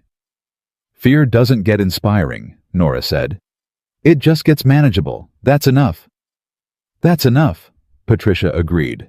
James was listening to this with the particular quality of attention he gave to things that confirmed something he had already understood. He looked at Nora. "In the Navy," he said, "we had a phrase.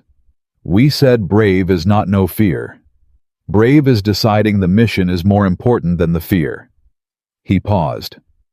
"For 20 years your mission was the work, the translations, staying with it when no one was watching, and no one was crediting you, and the fear said you were wasting your time." He looked at her steadily. "That's brave, Nora. By any definition, that matters." She looked at him across the table and felt the peculiar vertigo of being seen accurately by someone who has no investment in the version of you that you've been maintaining for other people's comfort. It was disorienting. It was also, she thought, the closest thing to freedom she had felt in a very long time. "You said something earlier," she said, "about being homeless for a period." He looked at her. "Yes. Tell me," she said. "Not because I need to know, because I think you need to say it. In a room where people spent all evening performing the distance between themselves and anything that looked like failure." She held his gaze. "Tell me what that was like." He was quiet. Not the quiet of reluctance, but the quiet of a man choosing his words with the care they deserve. "I was 22, he said. "I had grown up without much structure. My mother was gone by the time I was 12. My father was present in the technical sense of the word. Beyond that..." He shook his head. "I left home at 17, and I worked whatever work I could find, and I was fine more or less for a few years. And then I wasn't. And then I was in a city I'd moved to for a job that disappeared, and I had $37 in a backpack, and I spent 6 weeks alternating between a shelter in Georgetown and a park bench, depending on the bed availability." He said it the way he said everything, not for effect, not to elicit a particular response, just plainly, with the precision of someone who has processed a thing fully enough to report it accurately. I was not a person who asked for help easily. I still am not. And I had convinced myself that the situation was temporary, and I could manage it, and I would find a way through on my own. "But you didn't," Nora said. "Thomas Garrison found me," he said. "He wasn't looking for me specifically. He worked one evening a month at the Georgetown shelter. He wasn't doing it for social credit or tax reasons, or because his firm required community service hours. He did it because he thought it was the right use of a Thursday evening." The almost smile came and went. "He sat across a table from me, and he asked me what I was good at, and he actually waited for the answer. He didn't assume. He didn't project. He asked, and he waited, and he listened." James looked at the table. "I told him I was good at reading people, at understanding how situations worked, at staying calm when things were bad." He paused. He said those were exactly the qualities the Navy needed, and that if I was interested, he knew a recruiter. "And you went?" "I went the next day," James said. "Not because I trusted him. Because I had nothing to lose, and he was the first person in 6 weeks who had spoken to me like I was a complete person rather than a problem to be processed." He looked up. "That's all it took. One person. One conversation. One human being who looked at me without deciding in advance what category I belonged in." He paused. "Thomas Garrison looked at people the way you look at texts. He didn't impose meaning. He waited for it to reveal itself." Nora felt that land somewhere specific and deep. "He sounds like someone I would have liked," she said. "Everyone who knew him liked him," James said. He was the kind of person who makes you embarrassed by the amount of time you spend on performance. Because he never did. Never. In a world full of people performing, Thomas Garrison just was. Whatever he was, in whatever room he was in, without alteration or adjustment. "Like you," Nora said. He looked at her. "Like you," she said again. "You walked into this room in full dress uniform, and you sat in the corner, and you ate your dinner, and you said what needed to be said, and you let everything else take care of itself." She held his gaze. "You're not performing anything, James. You haven't been all evening. In a room where every single other person has been performing something, you've just been..." She found the word. "Present." He looked at her for a long moment, with those eyes that didn't deflect and didn't perform, and then he said very quietly, "You too." Ron cleared his throat. Not rudely. The gentle throat clearing of a man who recognizes he is in the presence of something private and is trying to give it room. He picked up his bourbon and looked at the lobby doors, where Grant Harlow was no longer visible. "I should tell you both something," Ron said. They looked at him. "I knew," he said, "about the seating chart, that Nora was put in the back corner deliberately." He looked at the table. "I didn't arrange it. But I was at the meeting where it was discussed, where someone, I won't say who, said that the reunion was about celebrating achievement, and some of the alumni might make the event feel... He stopped. They used the word inconsistent, with the tone they were going for. He looked at Nora. I didn't object. I sat in that meeting, and I didn't say a word because I didn't want to be the person who made things uncomfortable. He set his drink down. I've been uncomfortable about it since I sat down tonight, and I need you to know that I knew, and I didn't stop it, and I'm sorry. Nora looked at him for a long time. Ron, she said, thank you for telling me. That's it. What else would you like? He looked uncertain. I don't know. More anger, maybe. I think I deserve more anger. Probably, she said. But I'm tired of spending my anger on people who could have done something and didn't. There are too many of them, and the anger is expensive. She looked at him. What I'd like is for you to be the person who objects next time. In the next meeting. The next time someone uses the word inconsistent as a synonym for less than. Object. She paused. Can you do that? Yes, he said, without hesitation. Yes, I can do that. Then we're all right, she said. It was at that moment that the lobby doors opened again, and the scene beyond them had changed. Grant Harlow was gone, not through the main entrance, but through a side door, escorted the suited men, moving with the particular purposeful calm of people whose job had progressed to its next phase. Two other men, senior-looking silver-haired men who had been at tables 3 and 4, and who Nora now understood were more deeply connected to Grant's business than the evening's surface had suggested, were now also in conversation with people who had not been at the dinner. Fletcher appeared at the edge of the room and made a small, helpless gesture to no one in particular. The evening, Patricia Yunt said dryly, has taken a turn. Several turns, Ron said. Are we going to be questioned? Patricia asked James with the directness of a woman who has decided that directness is the most efficient path through confusion. Possibly, James said, as witnesses to this evening's events. It's routine in situations like this. They'll want to establish what was said and who was present. He looked at her. Tell the truth. That's all they want and all you need to do. What did you say? She asked. If they ask what you said tonight, from the table. I'll tell them exactly what I said, James said. I wasn't operating in any official capacity tonight. I was a private citizen at a private event who spoke truthfully about matters of public record. He paused. Everything I said about Harlow's business arrangements is documented in federal case files that are now part of a formal investigation. I didn't reveal classified information. I didn't manufacture anything. I stated documented facts in a room full of people who had a right to know them. He looked at Ron. That's not illegal. That's citizenship. Ron let out a long breath. Remind me never to get on your bad side. I don't have a bad side, James said. I have a side that understands the difference between people who deserve protection and people who deserve consequences, and I act accordingly.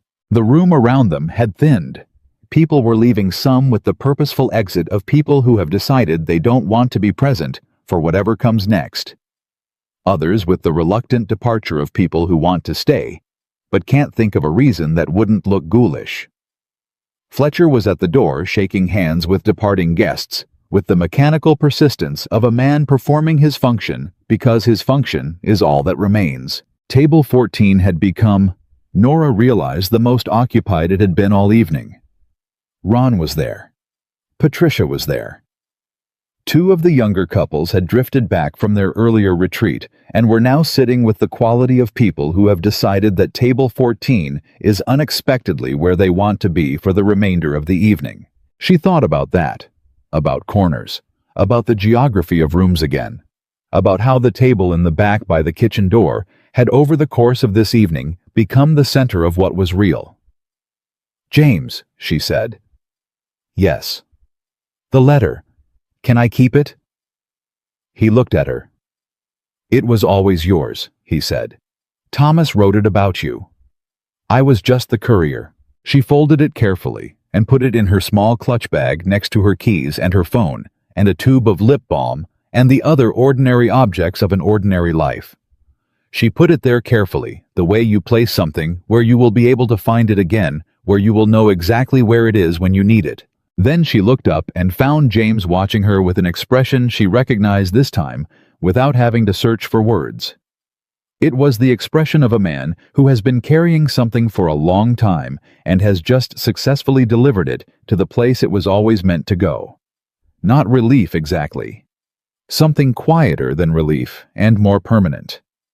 The completion of something that mattered. Your daughter, Nora said. Lily. Yes. Does she know what you do? Why you go to things like this? She knows I help people sometimes, he said.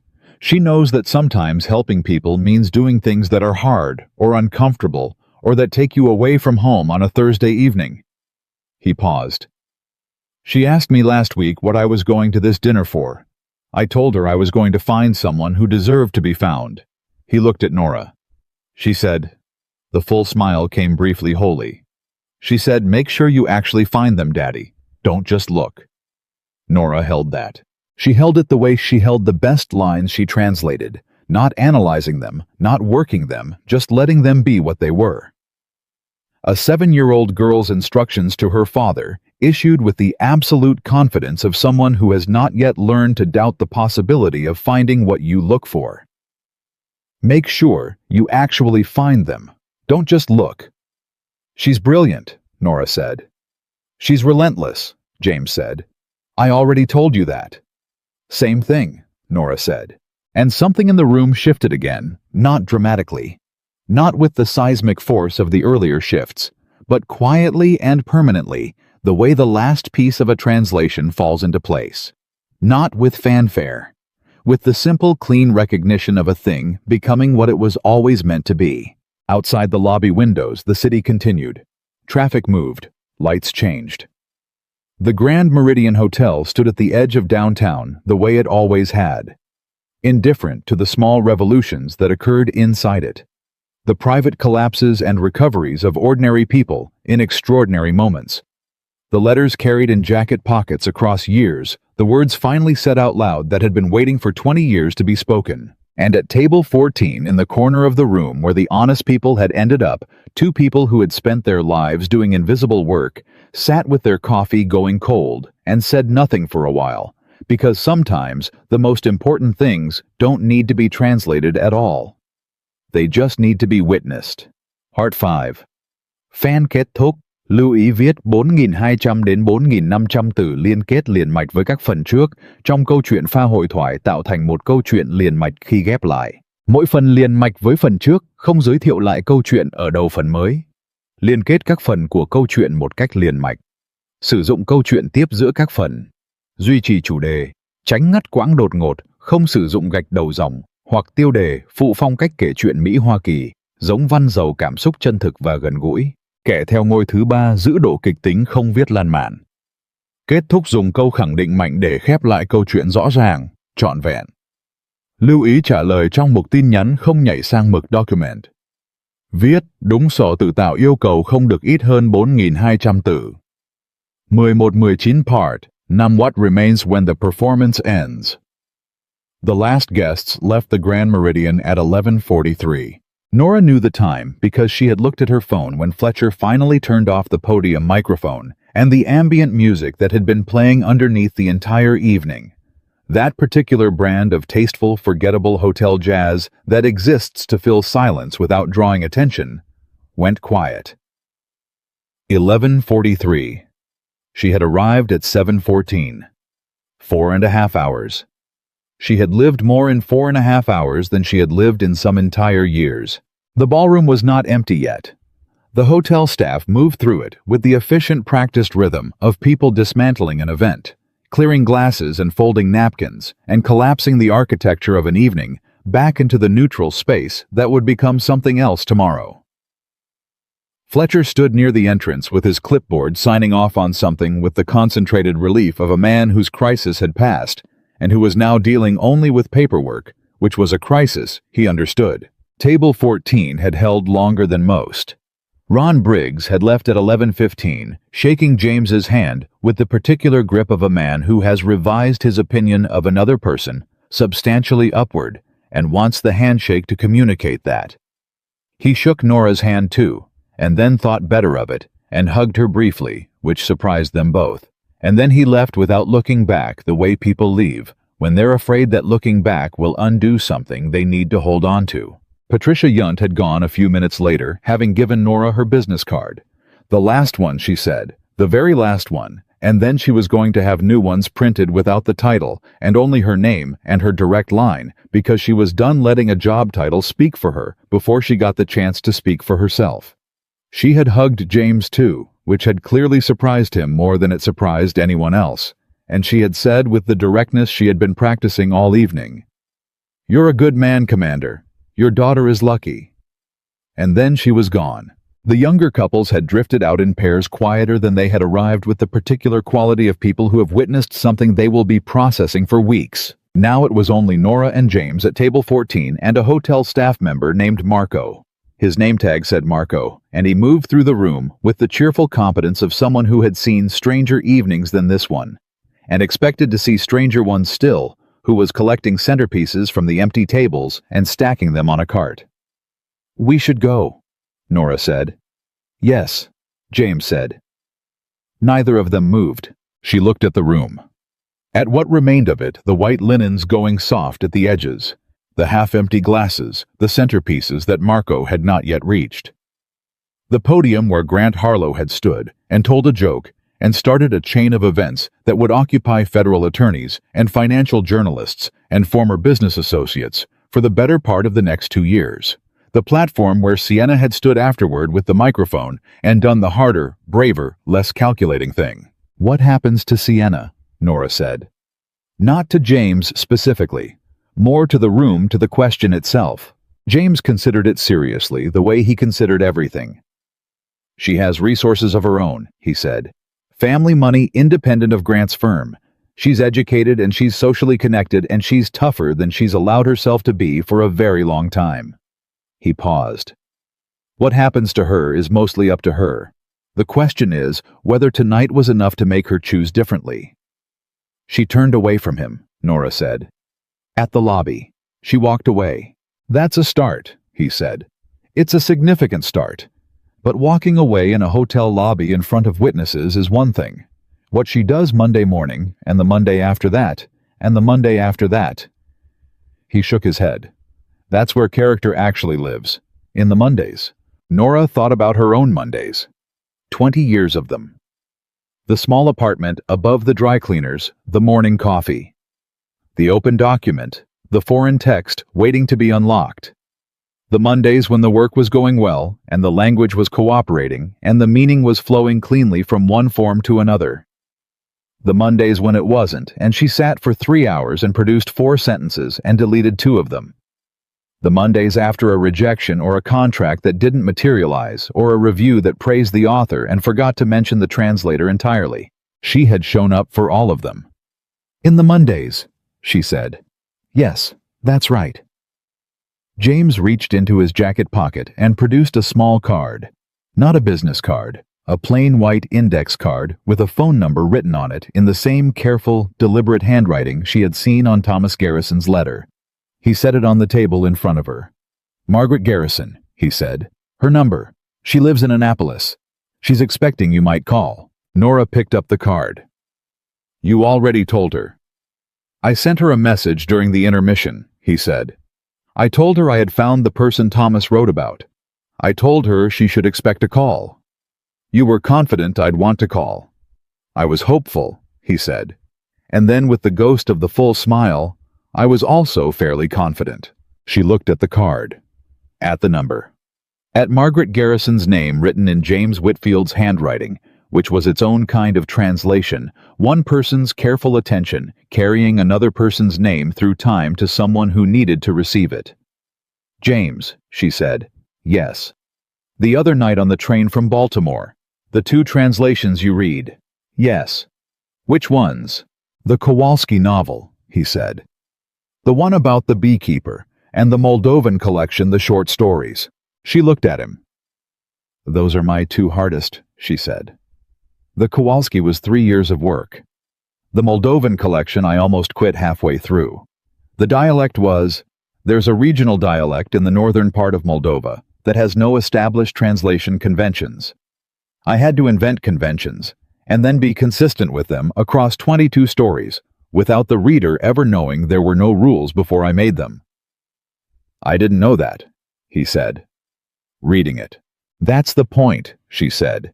If you can tell I failed. I couldn't tell, he said. What I could tell was that the stories felt inevitable, like they had always existed in English, and I was simply encountering them for the first time. He paused. I didn't know enough to know that was a technical achievement until you just described it. But I felt it. He looked at her. That's what Thomas meant, in the letter. He said your work felt inevitable. That's the word he used. Nora pressed her lips together. She was not going to cry. She had decided this an hour ago, and the decision was holding. But it was holding the way decisions hold when they are being tested continuously and have been winning so far, but are not certain of winning indefinitely. He used that exact word, she said. Inevitable, James confirmed. Twice. She breathed. In, out. The way you breathe when you are keeping something from spilling. Okay, she said. Okay. Marco, the staff member, reached their table with his cart. He looked at them with the pleasant neutral expression of a man who has learned not to read hotel guests and their emotional states. Are you finished, ma'am, sir? Yes, James said. Thank you, Marco. Marco collected the centerpiece and moved on, and the table was suddenly just a table, just a white linen surface with 2 water glasses and 2 cold coffee cups and a small card with a phone number on it. The entire geography of the evening reduced to its essentials. They stood. They stood at the same time without discussing it, the way 2 people stand when they have been occupying the same rhythm long enough that the rhythm has synchronized. James picked up his cover, the flat-brimmed hat, from the table where it had rested all evening and fitted it with the automatic precision of a man who has performed this gesture 10,000 times. He settled it with a small adjustment, and the uniform became complete again. And Nora thought about the 22-year-old man with $37 and a backpack, and the particular stubborn dignity of a person who refuses to accept a lesser version of themselves as the final version. And she thought about the Thomas Garrison, who had sat across a table from him and asked what he was good at, and waited for the answer. She thought about the long, invisible chain of good acts that had led to this corner table, and this evening, and this man standing in a Navy uniform in the Grand Meridian Hotel at 11:45 on an ordinary Thursday night. Walk me out, she said. Yes, he said. They walked out through the thinning ballroom, past Fletcher, with his clipboard, past the last of the hotel staff folding up the evening. Into the lobby, which was quiet.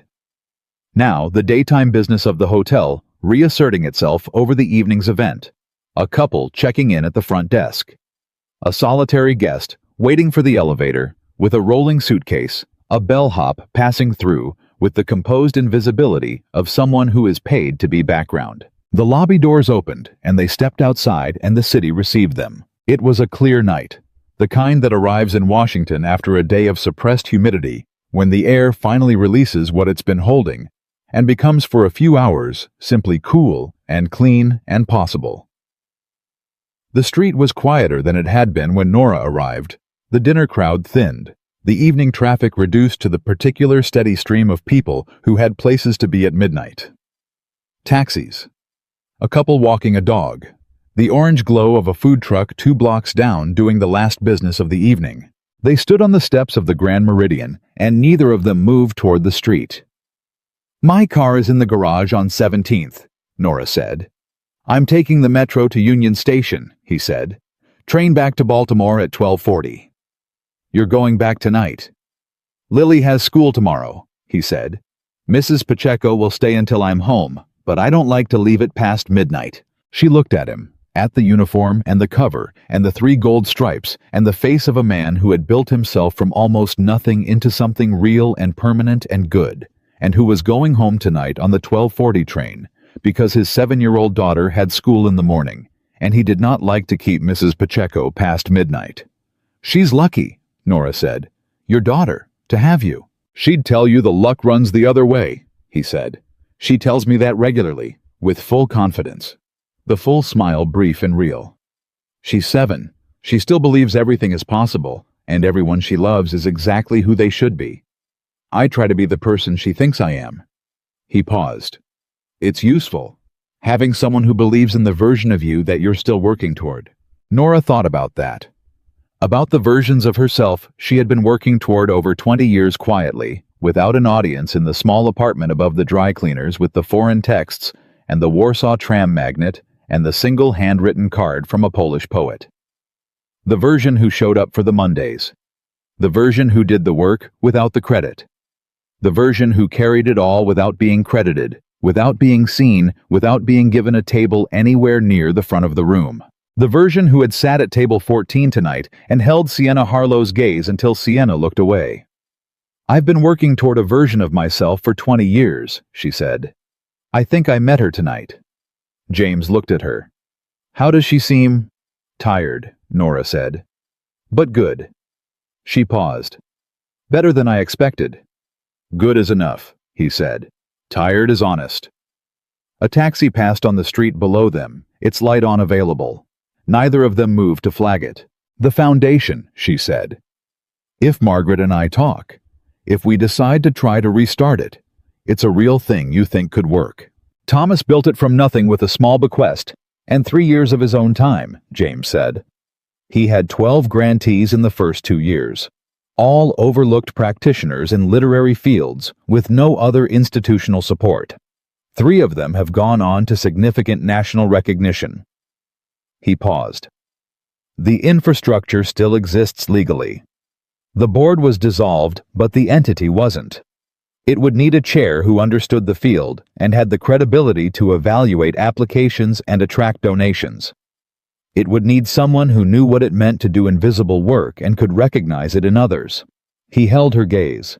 It would need someone who had been doing exactly that for 20 years. She looked at the street, at the city that had been going about its business all evening, while her world was reorganizing itself inside a hotel ballroom, at the ordinary continuing indifferent life of a city at midnight. "I've never run anything," she said. "Thomas hadn't either," he said. When he started. "I don't know anything about grant administration." "Margaret does," he said. "She has an MBA, and she spent 5 years at a nonprofit before she moved to Annapolis. She knows the operations. She needs the substance." He paused. "You're the substance, Nora." She had been called many things in 20 years. Quiet, reliable, competent in the particular way that becomes invisible. She had been called good occasionally in reviews that were primarily about the author. She had been called a consummate professional by clients who meant it as a compliment, and did not notice it was also a form of erasure, reducing a person to their function, their professional surface, the thing they produced rather than the person who produced it. She had never been called the substance. "Call Margaret," James said. "This week. Don't wait until it makes more sense, or until you feel more prepared, or until the timing is better.